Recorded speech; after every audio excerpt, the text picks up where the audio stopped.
Olá pessoal, tudo bem? Sou o professor Rodrigo Fraga, professor de Física, e hoje eu vou falar sobre as leis de Ohm, certo? Mas bem, antes de mais nada, peço que se gostarem da aula de hoje, peço que se inscrevam, compartilhem, curtam o vídeo. Aqui eu vou colocar um card que vocês vão ter acesso a uma playlist aí de exercícios, né, sobre as leis de Ohm, ok? E bem, dúvidas ou sugestões podem colocar aí nos comentários, certo? Então vamos lá. Para início, entender o que são as leis de Ohm, tá? São basicamente duas, ok? Temos que entender o que é o circuito simples, né? Que é onde eu posso dizer basicamente onde vai se aplicar, tá? Bem, circuito simples é um circuito elétrico, tá? Constituído por uma fonte de tensão, tá? Que vai fornecer uma corrente contínua aqui para nós. Tá? Essa fonte de tensão eu vou chamar de V.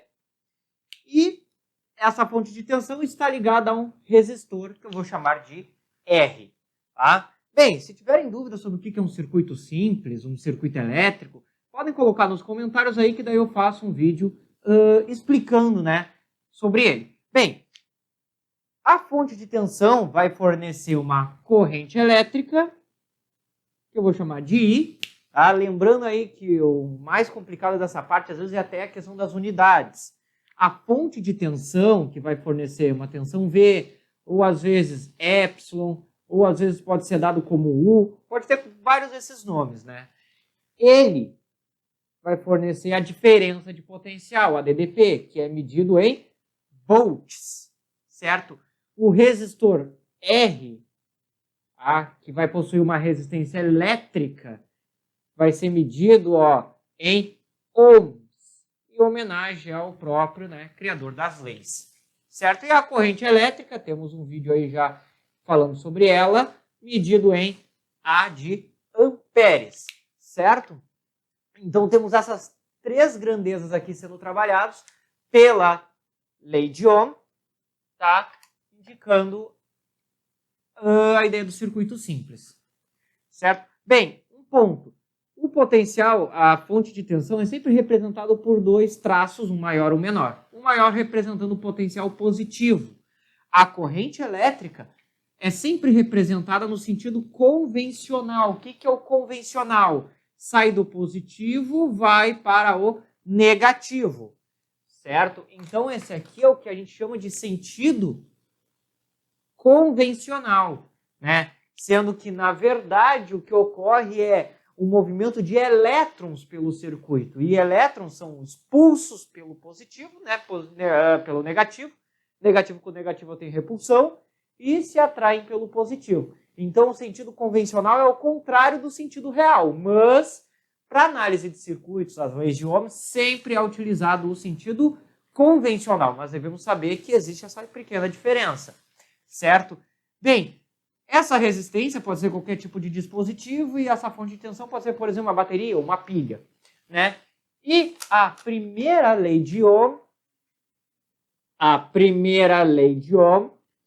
vai dar justamente a relação entre resistência, corrente e tensão, onde vai dizer que a tensão aplicada sobre um resistor é igual ao produto da resistência elétrica pela corrente que passa por ele. Certo? Tá? Então aqui, por exemplo, eu tenho o meu resistor, aqui eu não vou usar a representação do retângulo, eu vou usar a representação em zigue-zague, certo? Aqui está a minha resistência elétrica. Estes dois pontos eu posso dizer que são os pontos A e B, que vão dar seus respectivos potenciais, certo? De forma que a tensão, a DDP, é a diferença entre os dois, certo? Tem uma aula também falando sobre a questão da diferença de potencial, né? Bem, quanto maior for essa diferença, maior vai ser a corrente que passa por este resistor, certo? Isso que é muito importante, né? Quanto maior a diferença de potencial, maior a corrente elétrica. E isso é o que dá a nossa primeira lei de Ohm. É o que ele vai passar para nós. Tá? Que existe essa proporção. Claro, esses resistores são os chamados resistores ômicos. O que é um resistor ômico? Né? Resistor ômico é uma resistência, é um dispositivo cuja resistência não varia com a corrente elétrica, muito menos com a tensão, certo? Bem, qualquer resistor vai obedecer essa lei num certo ponto, mas o resistor dito ômico é um resistor cuja resistência se mantém constante, independente da corrente e da tensão aplicada, certo? Então, graficamente, para um resistor ser ômico, se eu tenho a tensão em função da corrente, ou vice-versa, né, colocar aqui a tensão aplicada em função da corrente elétrica em função da diferença de potencial aplicada. Né? O resistor vai ser ômico se ele tiver, melhor dizendo, um comportamento linear. Né? Ou seja, se aqui eu tenho I e aqui um valor V, se aqui vem um valor 2I, aqui vai ter um valor 2V. E assim por diante. Né? Isso aqui é dito o resistor ômico. Um resistor não ômico vai ter um comportamento diferente, pode ser de qualquer forma.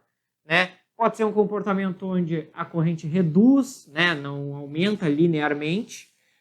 Pode ter um aumento exponencial, mas, bem, são exemplos de resistores não ômicos. Não ômico. Esse aqui é a mesma coisa, certo? Mas, claro, em um ponto em particular vai obedecer à lei, certo? Só exemplificar, né, o que é o resistor ômico e o que é o não ômico. Tá? Então, essa primeira lei é uma lei que vai se aplicar o quê? Aplicar em cima de um resistor. Tá? Um resistor vai ter uma corrente proporcional à sua diferença de potencial. Certo? Isso aí é muito importante. Né? Primeira lei de Ohm. Certo? Bem, dentro dessa primeira lei, o que acaba tendo junto é a questão da potência. Né? Antes de falar da segunda lei, falar da potência dissipada. Certo? Essa potência dissipada, o que vai ser? Nada mais do que a energia perdida, ok? Devido à corrente passar por este resistor. Porque o que ocorre? Eu tenho um potencial e eu vou para um potencial maior. Então, eu tenho uma queda de potencial elétrico devido ao resistor. Essa queda de potencial faz com que ocorra uma perda de energia, que pode ser de várias formas. Uma delas é principalmente calor, né? Essa potência dissipada. Essa potência dissipada, em forma de calor, inclusive, tem um nome que é o chamado efeito Joule. É o princípio do funcionamento de um chuveiro elétrico, certo? Bem, o que ocorre? Ao passar corrente elétrica, certo? Vai haver uma perda de calor devido à passagem das cargas. As cargas não se perdem. O que perco é calor, certo? E essa perda de calor vai se dar em forma de uma potência dissipada, né? Ou seja, uma taxa dessa perda. Essa potência, a gente chama de potência, é um produto da tensão sobre esse resistor vezes a corrente que passa por este resistor. É uma maneira de eu calcular. Usando a primeira lei de Ohm, né, eu posso isolar V ou isolar I e jogar aqui e eu consigo ter outras duas variações, né, que são as seguintes. Olha só. Eu posso dizer que potência é igual a R vezes I ao quadrado, ou eu posso dizer que é igual ao quadrado da diferença de potencial sobre R. Eu tenho ainda também essas outras duas relações para trabalhar dentro da potência elétrica, né? Não vai acabar cabendo tudo aqui, mas bem, não faz. Certo? Então eu acabo tendo esses dois cálculos aqui, né? O que eu fiz? Nessa primeira, no lugar de V, eu coloquei RI. Então ficou RI vezes I. Ficou I quadrado. E aqui eu isolei o I. Ficou V sobre R. Aí ficou V V sobre R. V quadrado sobre R. Tá? Então, outras duas formas de se calcular a potência. Tá? Que essa potência, o quanto de energia eu perco em um certo intervalo de tempo. Né? A unidade de potência é o quê? O chamado W de watts, que é o equivalente a joules por segundo. Né? Essa potência pode ser também utilizada tanto lá na parte de calorimetria, certo? Joules, como são as calorias, fazendo a conversão necessária, certo?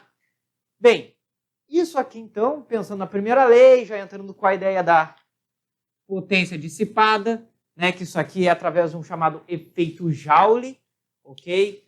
Que é o quê? A passagem das correntes por esse resistor vai causar o quê? Uma perda de energia, uma dissipação de energia em forma principalmente de calor, né? Bem, daí então partimos para a segunda lei de Ohm. O que é essa segunda lei? Vai justamente falar da resistência elétrica do meu resistor, né? Que a gente sempre representa dessa forma aqui. Mas bem, pensando na resistência como sendo um segmento de um pedaço de fio, né? Porque o que vai ser, por onde é que vai se conduzir essa corrente elétrica?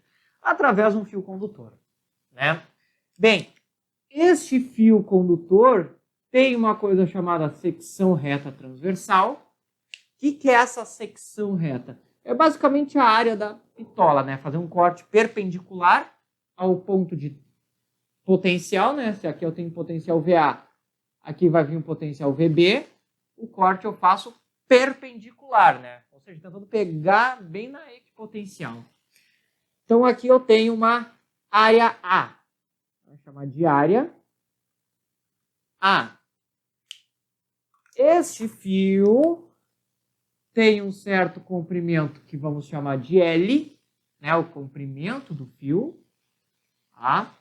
O comprimento do condutor, e, claro, uma grandeza que vai depender do próprio material, que chamamos de ρ, que é a chamada resistividade elétrica. O que a segunda lei de Ohm diz? Diz que a resistência de um condutor depende unicamente de seus fatores geométricos. Ou seja, a resistência deste fio não vai depender da tensão ou da corrente. Claro, um resistor ôhmico não vai depender desses dois, vai depender unicamente destes fatores. Comprimento, área e o material que é feito. De forma que ele chega nessa relação, que a resistência vai ser o quê? O produto da resistividade, que é uma constante que depende do material, certo? Vezes o comprimento do fio divididos pela área da secção reta, né? Ou seja, nós temos aqui algumas proporções que a gente tira dessa lei. São elas as seguintes. Vemos que o comprimento está no numerador da minha expressão, o que indica que a resistência elétrica é proporcional ao comprimento. O que isso significa? Significa que quanto maior o comprimento, ou seja, maior a extensão do meu condutor, maior vai ser a resistência sobre ele, né? Maior vai ser a resistência elétrica deste fio condutor. Só que também temos uma proporção inversa com a área. O que significa? Que quanto maior a área, né, maior a secção, vamos dizer assim, mais grosso é o fio, menor é a resistência elétrica dele. Então, pensando, um fio com uma resistência muito grande, teria que ser um fio muito longo e fino, né? Uma resistência muito baixa, curto e uma grossura maior, certo? Então, aí que traz essa segunda lei de Ohm, a ideia da resistência, ó, e a proporção com a área, ok? Podemos pensar também na questão de um fio cilíndrico.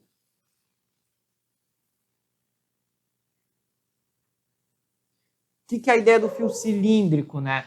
Fio cilíndrico, basicamente a área da base, que é a base de um cilindro, vai ser πr².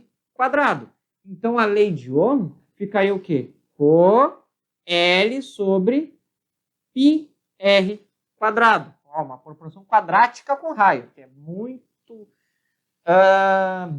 muito importante tomar cuidado com isso.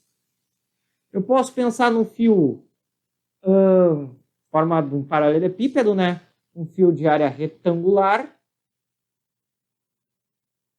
ou quadrado, né? Pensando um fio com as seguintes dimensões, por exemplo, A, B. Então, teríamos que a resistência é o quê?